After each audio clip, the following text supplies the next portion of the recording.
Okay, we are live. Welcome to today's talk session. My name is Deidre Moss, and I'm the host of Can We Talk? I'm an educator, motivator, and a talk connoisseur. For our session today, we will be talking about inflation and the cost of living. We invited Marla Dukharan. Hope I got your name right. Dukharan. Dukharan. That's fine. Okay. Who is a leading Caribbean economist to help us dissect this topic. So at this time, I would like to pass the virtual mic to our guest so that she can introduce herself.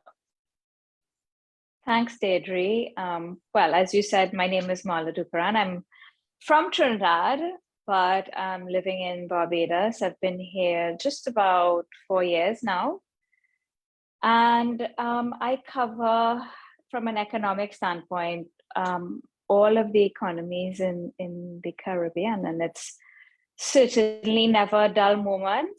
And so I'm happy to be here. Thank you so much for inviting me. It's a very important topic, this whole issue of inflation. And I hope to add some value to your listeners and viewers. Thank you. Thank you so much for that introduction. And as you would have mentioned, this is a very, very interesting time economically. And so I'm certainly glad to have you here, as you are very knowledgeable about this topic. And I definitely know, you have much insight on this topic. Before we begin, if you just joined us, like and share this video, subscribe to our YouTube channel using the links on our page. We need your support to continue these talks. Also, if there's something that you think we should be talking about, feel free to let us know. We want to hear from you. Also, if you want to sponsor us or add content to these sessions, we would love to hear from you. So with that, we will get into our talk. And to our guests, can we talk inflation and the cost of living? Mm-hmm. And so I want to get to your background. I know that you're a leading economist, but can you tell us a little about yourself and your professional background? Yeah, well, I'm an economist. I graduated with my bachelor's way back in 1996, if you could believe that. And then mostly worked in the financial services sector in Trinidad, and then left banking to join a fintech company, which is what brought me here to Barbados. In 2017, left banking, and I, really had to do it for my career, enjoy covering the countries in the Caribbean, understanding how they work, what affects them, what the solutions are to the problems that we have. And so I do a series of, like you do videos, I do a series of videos where I talk to policymakers and, people who, movers and shakers, as they say in this region, about this region, about what's happening in our economies, what are the issues, what are the solutions. And I also advise many private sector entities as well as governments in this region. Awesome, thank you for sharing that. Just want to mention Princess Cirilla. Thank you so much for joining us. And if you see me, just start down just a little bit. I'm going through the comments as well. Okay. And so our next point, inflation and the cost of living. For persons who may not fully understand what inflation means, what does the term inflation mean, and what does the concept of the cost of living mean? So to demonstrate or to illustrate what inflation means, I'll tell you a little story, which is a bit funny. So, of course, I have two children, my son who is 15 and my daughter is almost 17.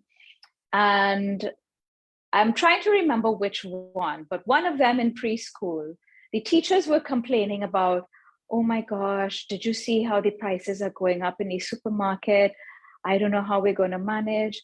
And I can't remember which child it was, says, oh, that's inflation. and he or she would have been 3 at the time. And so of course the teachers had to say, what are you teaching this child at home? So anyway, so basically inflation is where the price of the items that we consume go up. So inflation can, and the inflation rate that you would see your central bank publish is constructed by looking at the prices of the items that you typically consume. So things like housing, transportation, food, clothing, education, etc. Fuel at the pump. And all of these things go into what the central bank measures as its basket of goods that the average person in your country consumes. Now, the basket of goods in the Bahamas will not be the same basket of goods in Guyana, okay? And the weight or the importance assigned to each one of those items in the basket will be different across countries and will be different over time. So for example, you might be able to imagine that now the cost of housing is much more important and takes up much more of a heavier weight in the basket for us than it did in our parents' generation or our grandparents' generation. And so over time, these goods and the weight that is assigned to each of these goods in the basket changes over time. Anyway, the central bank or the statistical agency in your country will measure these the prices of these items and will construct your inflation statistic. But generally, inflation is really where the prices of the goods that you consume go up. Hardly do we see it going down. Very rare do we see it going down. And that increase in the cost of the items that we consume means that you have an increase in the cost of living. Because the cost of living is basically the cost of what we spend our money on to live. So our food, our electricity bill, our housing, our car. And so the cost of living in every country across the world right now is going up based on the inflation that we're experiencing. And let me just explain a little bit about where this inflation is coming from. Why is the cost of everything rising in the past, I would say maybe 6 months to a year? A lot of that has been driven in 2021 by the after effects of the COVID crisis that saw many shipping agencies and shipping lines, for example, readjust their fleet and how they do business. And so you have supply chain issues, meaning that like, for example, we consume a lot of rice, a lot of flour and wheat, and fruits and vegetables that are imported because we in general cannot grow these things. We have to import these things and they have to be shipped in containers from wherever they're manufactured. And so initially, some of the inflation came from the fact that we had challenges with these shipping lines. And so the cost of shipping went up, and therefore the goods that had to be transported, by the time they reach our shelves in the grocery, the cost is higher because we paid more just to transport them here. Another factor that drove inflation last year was, I'm not sure if you remember, but the US in particular engaged in a lot of stimulus spending and sent stimulus checks to people all over the United States to help them to cope with the COVID effects of maybe some of them being unemployed or underemployed. And what this unprecedented level of stimulus did was that it caused people to go out and consume more and buy more. And by consuming more, they drove up the cost of certain items in the US. And we import a lot, primarily from the US and certainly from China as well. So we saw that happening last year. Then we saw in early this year, February of this year, Russia invading Ukraine. And that, combined with stimulus that I mentioned earlier, drove up the price of oil and gas in particular, but other commodities that are produced in Ukraine, for example, and Russia. Wheat is a big example of that. So you have fuel prices going up. Now, fuel affects the cost of everything else. It affects the cost of transportation. Fuel affects electricity costs. And so once fuel costs go up, the price of almost everything else goes up. Because if you think about harvesting a crop, for example, the harvesters run on fuel. And then when you've harvested that crop, storing it in a warehouse requires electricity to cool it, or refrigeration, depending on the crop. And then to transport it. So all of these factors that rely on fuel mean that the rising cost of fuel drove the cost of these things higher. And so we then see the effects and the ripple effects of the Russia-Ukraine conflict affecting all of our imported goods, including fuel and food. So we've had a few causes of the inflation, and I just tried to outline the most important ones. So all of these, and the takeaway from this is, this has nothing to do with our domestic policy. This has nothing to do with what's happening in the Bahamas economy, the Bahamas government, the Bahamas Central Bank, or any country in the Caribbean and what we've done in terms of our domestic policy. This is all imported inflation. And that's important to remember, because when the inflation is imported and has nothing to do with domestic policy, it's very difficult for our policymakers to do anything about that imported inflation, because we have to import, because we have to consume. And so we have to take the price that we're getting it at, no matter what that price is. So there's very, very little they can do. What they can do, and some countries have done, is they can reduce the import duties on certain items, which they've done. Some governments have done. They can reduce their taxes on fuel at the pump, for example. So they can adjust their taxes on these items, but really the price that we're importing at, they can do very little about it. Thank you, and I'm glad that I'm glad actually that you mentioned that this is important. So as far as it pertains to our individual countries, it's really not much, like you said, that they can do in regards to this imported inflation. Well, there's little we can do in the short term. In the long term, it's important for us to try to grow what we eat and eat what we grow. Now, that's not always possible in every country, depending on your climate and your topography and so on.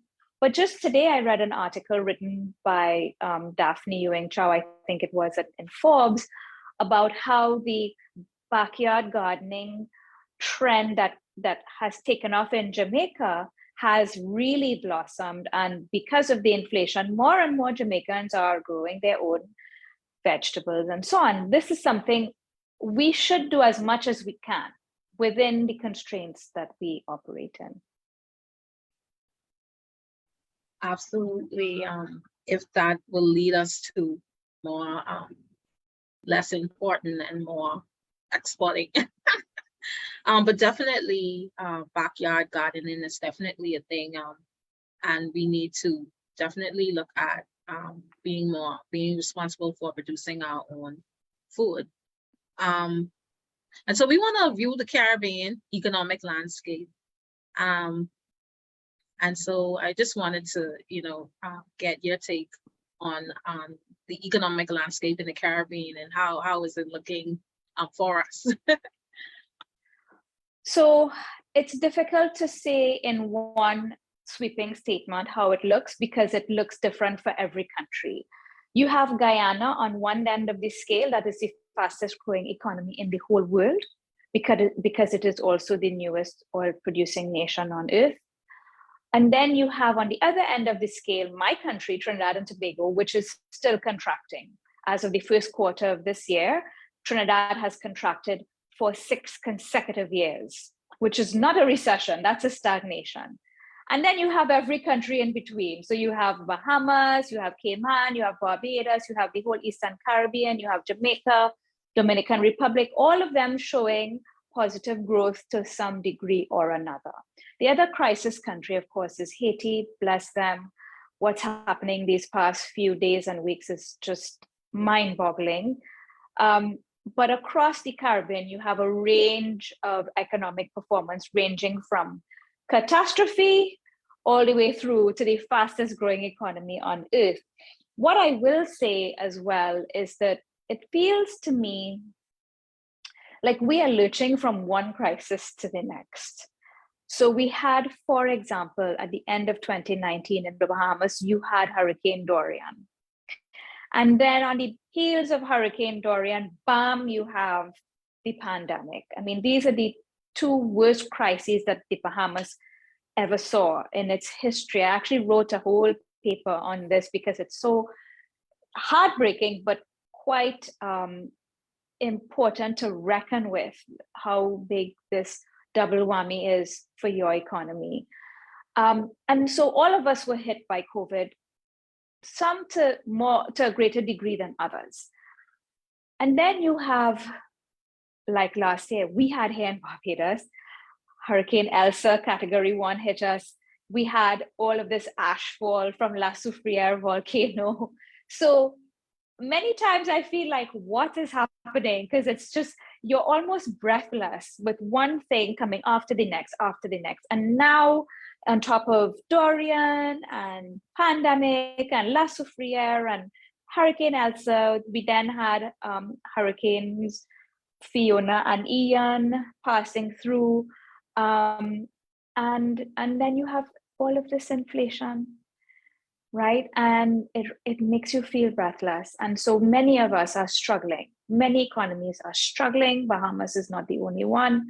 But on a positive note, I am seeing many countries, including Jamaica, Dominican Republic, Aruba, Curacao, no, not Curacao, seeing their tourism numbers, and Bahamas is one, seeing their tourism numbers getting back up to close, or even in the case of Dominican Republic, exceeding what they had at the end of 2019, so pre-COVID. So we're seeing a massive rebound in tourism in some of the economies, very strong rebound, which is not what we saw after the global financial crisis. After the global financial crisis, we took years.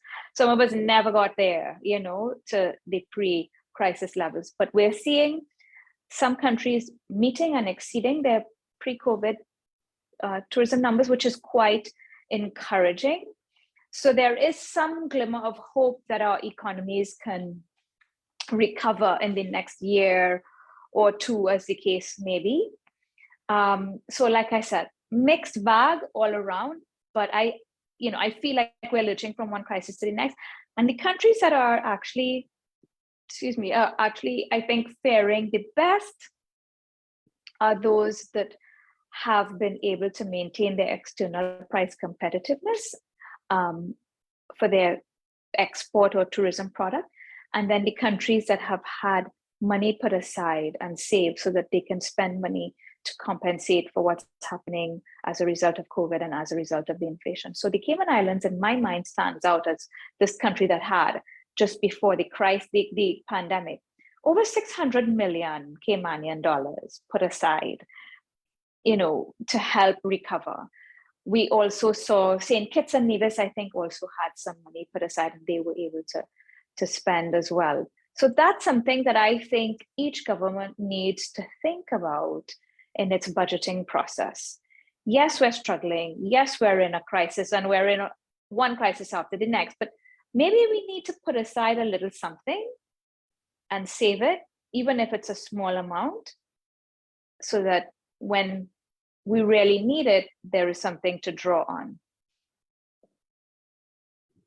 Thank you for that overview of because within this region is so much diversity, as you would have mentioned, from one island to the next. One thing I was curious of when you said contracting in your country. I wasn't too show on what the term is, if you care to break it down and explain? Sure. So positive growth means that your economy is expanding. And when you have a contraction, it means your economy is actually shrinking. And that's negative growth. Some people say negative growth. I use the term interchangeably with contracting. Basically, it means that the economy is shrinking. So in Trinidad, we've seen the economy shrink in real terms for 6 years consecutively.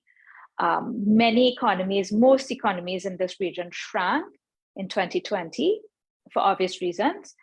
And most countries saw some growth last year and will be seeing some growth this year as well. Okay, thank you so much for explaining that. You also talked about, for my country, you talked about, us coming off of the heels of Dorian, just one hit after the next. We had the pandemic. And so in looking at the way forward, can you offer any economic advice? So it's a complex situation, obviously, and I think that all of us have to understand that the future is never going to be what we've historically been used to as it relates to the climate crisis. This climate crisis is here to stay. And we see every year more and more storms, more and more climate-related events, which is not just storms. So for example, we have sargassum that's waist high sometimes here in Barbados. And so that is being driven by the warming of the ocean, causing the proliferation of the sargassum, but also the fertilizer that's used in farming in countries like Brazil, for example, and other massive agricultural countries. And that runoff of the fertilizer into the sea is causing the sargassum bloom way more than we had experienced historically. So, and we need to understand that the future is not how the past looked. And so we cannot continue to budget and to manage our economies the way we used to in the past. We really have to do things differently. So that's the first thing I would say. You have to really rethink what the future is going to look like for your country. And we have to get adequate insurance to help us with the climate crisis that we're facing. And when we're budgeting expenditure around infrastructure like building roads, bridges, airports, schools, hospitals, housing, all of those things have to be built in a climate resilient manner. Even when we look at our energy grid, our electricity grid, when we look at the cars that we're using and the public transportation and buses and so on, we have to think in a much more sustainable and climate resilient and climate adaptive way. So for example, Barbados has the largest fleet of electric buses in the region. Bermuda also has introduced some electric buses because we can use solar to charge those buses. And so we don't import the diesel and the gasoline at higher prices to do that. And so the point I'm trying to get across is we really have to do things differently. We cannot do things the way we used to in the last 10 years, 20 years. The other piece of advice I would give is we need to put aside something because we're being hit by one crisis after the next. And I know it feels difficult, when you are struggling with your fiscal deficit because you have to spend to recover your economy, for your economy to recover. And it feels almost counterintuitive to take money and put it aside. But I'll give you an example. In my country, we have a sovereign wealth fund that is somewhere in the vicinity, the balance now is somewhere in the vicinity of $6 billion US. If we had not withdrawn anything from it, it might be somewhere around 7 or 8 billion US dollars now. But my country had only ever deposited less than 3 billion into that fund. It was compounding interest and growth over time as the returns on that investment grew over time. That got us to the 6 or 7 billion we would have been at if we did not withdraw. And so that shows you how the power of compounding and growth over time. And so you save a little bit now, it will grow over time. And then you have something to draw on when you need it. So that's the second thing I would advocate, developing a sovereign wealth fund in your country. And the third thing that I would advocate is we really need to build knowledge-based economies. Yes, we have tourism-based and to a certain extent financial sector-based economies, but we are so small, our resources are so limited, our people keep leaving with this brain drain. We need to build knowledge-based economies so that our jobs can come back home and our people can stay here and work anywhere in the world in the gig economy, in the online space.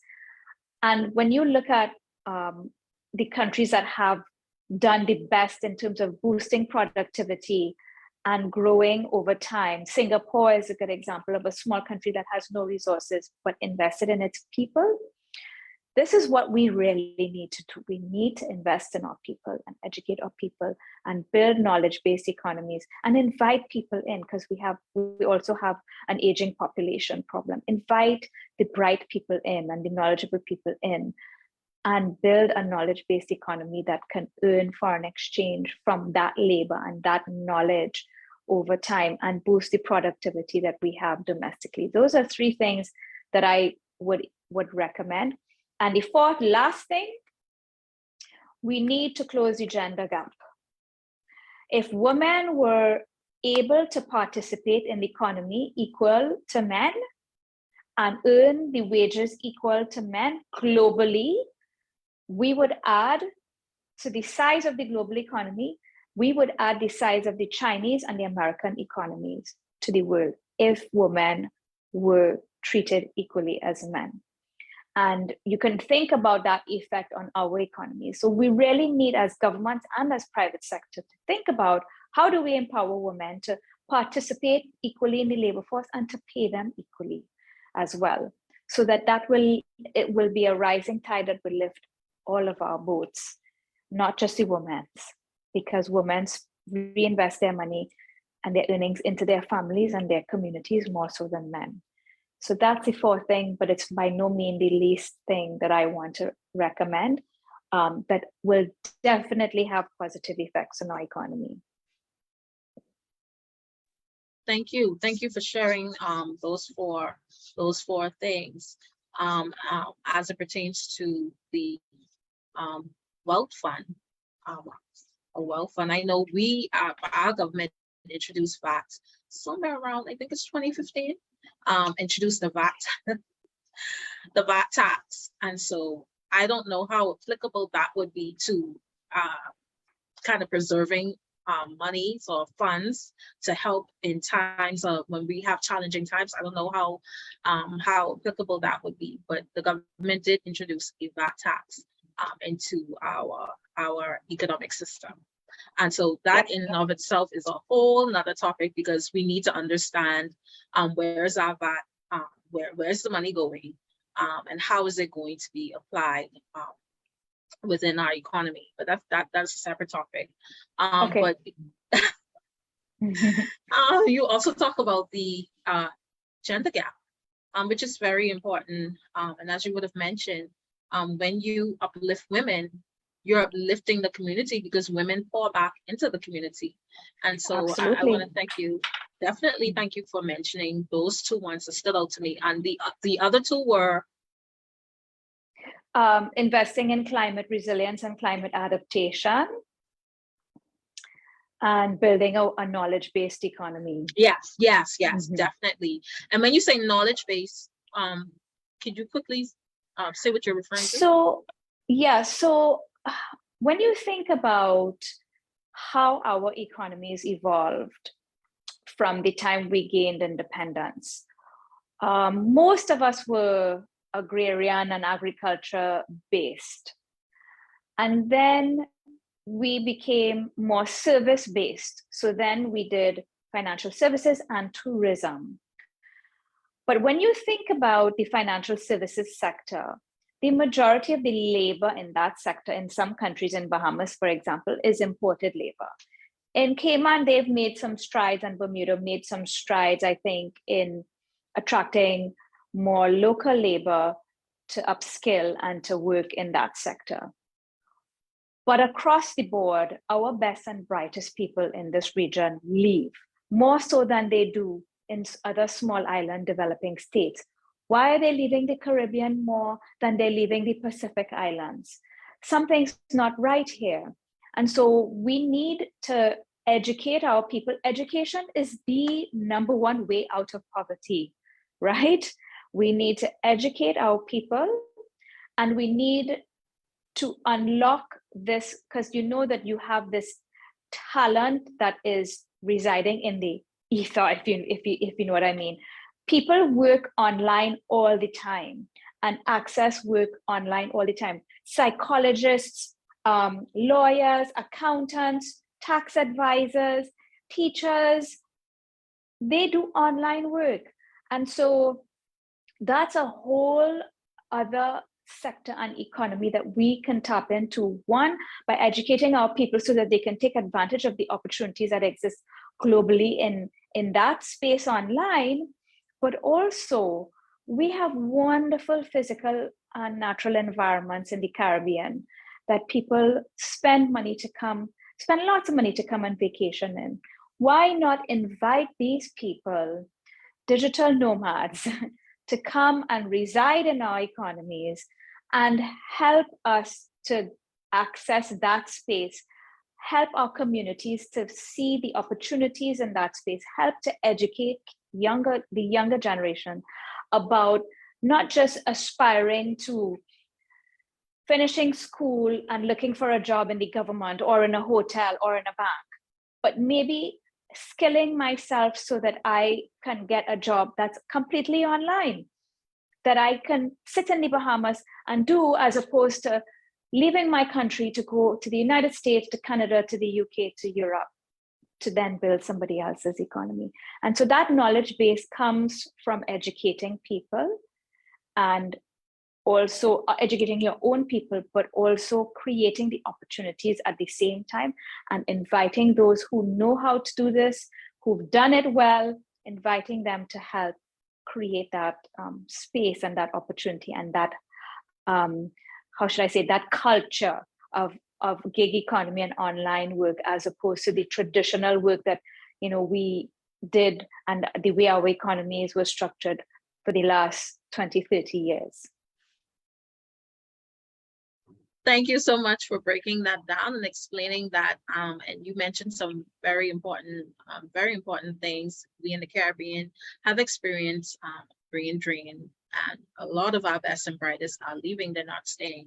And there is definitely a need to investigate why aren't our people staying. I think we have some idea, but we really need a full understanding of why they're not staying. And then you also talk about the knowledge economy, and we saw when we had the pandemic, people were utilizing the online space. So there is room for us to really utilize the space and really grow our economy in doing that. And so Absolutely. I know that your time is precious, and so yes. You know, we're coming to the end, and I want to bring us into a fast talk segment.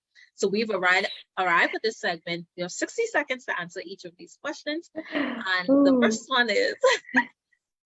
What simple advice can you offer to individuals to live within their financial means?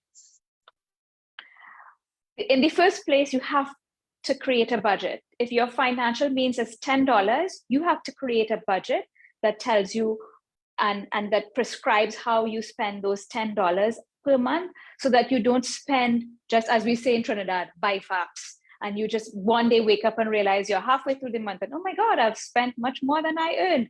So you have to have a budget and stick to it. Okay, what is one strategy leaders can adopt to address the cost of living and inflation in their countries? One strategy is to reduce the duties on the imported goods that we rely on to live every day. Another strategy I would suggest is to encourage agriculture. And I don't mean agriculture just on the large scales, but even on the small scale, like Even in the UK, they've given people allotments that they can grow their food. But we need to encourage agriculture on a small scale, and on a larger scale, if we can, if we have the space, we need to encourage modern agriculture, not people bent over with a hoe and in the hot sun. We need to do better than that. But I would say agriculture is the answer. Thank you. Thank you so much. And if you live in the Caribbean, you know that it can be costly. Cost of living is definitely high in the Caribbean. So can you tell us, why is the cost? I mean, we have some idea, but why is the cost of living extremely high within the Caribbean? That's a complex question. One of the answers is that we have to import everything, and we're on an island, so it has to be shipped. Whereas in the US, for example, they can produce agricultural goods in the middle of America and put it on a truck or a train that takes it down to Florida, for example. We don't have that. It has to get on a ship and come to us. The other reason is when you have an enclave sector, like the offshore financial services sector or the energy sector in Trinidad, it creates a distortion in the prices that sector can afford versus the prices that the rest of the economy can afford, and it drives prices up. You might be able to pay $2 for a mango, but if I'm an expat working for $200,000 a year, I can pay $10 for a mango, and when I'm paying $10 for a mango, that means the price of the mango is now $10. So that's one of the other factors. Thank you so much. And what is one thing people can do to ensure their financial sustainability? Save a little something every day, every month. It might be $1, it might be $10, whatever the case is. And that's something I try to tell my children as well, which they did so well. I'm so proud of them during the pandemic. They saved everything they got for their birthday and Christmas. So when they went on holiday for summer this year, they had all this money that they were like, wow, it's so good to have saved. So now I have this money that I can spend on things, but saving a little bit all the time is very important. Thank you. Thank you so much. We've ended our fast talk segment. And so was it fast enough? It was. So I just want to ask you, if you have any additional comments you would like to add. I just want to give you a moment to share anything that you didn't get to share. Deirdre, I want to just say that I appreciate that you are doing this and helping your people in the Bahamas to understand what's happening, not just in the Bahamas, but across the region. Many times we think only about our own space and we have no clue what's happening beyond our shores. So I want to applaud you and congratulate you and encourage you to do more like this and to help people to understand what's happening. And the only other thing I would add is let's really try to drive home the point to the people who hear us that we really need to get gender equality right. And gender equality will help us in so many ways, from an economic standpoint, from a social standpoint. And this is one thing that I truly believe will help to lift our economies out of the current crisis and morass that we find ourselves in. And so I applaud you for what you're doing, and I look forward to you uplifting your voice for these causes. Thank you for having me so much. Thank you so much. I appreciate you so much, and I thank you for being here. You are our honorary friend. You're welcome to come back anytime. Thank you so much for sharing your insight. We're living in a very challenging time for a lot of persons who have, we've come through the pandemic and we're trying to make our way out. We have issues in our economy. We have some stuff we got to work out. We have, oh my goodness, from one thing to the next, as you would have mentioned. And so this is a very challenging time for us, and we need to really look at these topics and really dissect these things because a lot of people are being impacted even now. And so I just want to thank you for being here with us today. I don't know why Fran decided to do some work here today, but that's okay. We got through it. And so I don't know if you want to share a page or share anything else. I'll give you an opportunity to do that. Yeah, I mean, you can go to my YouTube channel and subscribe and see some of the videos I do that, where I talk to people about the solutions. I try to focus on the solutions. And also I have a website where I have a Caribbean economic report that I do monthly, and it's free. And you can subscribe to it, and it helps to give you some information on what's happening in the rest of the region. Thank you so much, Deirdre. I really appreciate this opportunity, and I wish you and the whole of the Bahamas a wonderful weekend. Thank you. Thank you so much. Thank you for Divine Mercy UK. Thank you for tuning. I didn't mention you. Thank you for commenting. Thank you for listening to our talk. I would like to thank our guest, Marla Dukharan. Dukharan. That's all right. Yeah. Comment and our videos. Let us know your thoughts and let us know what you want us to talk about. You can also subscribe to our YouTube channel, Can We Talk? Follow us on Instagram and our other social platforms on our page. And remember, let's think, talk to. Thank you, everyone. Thank you.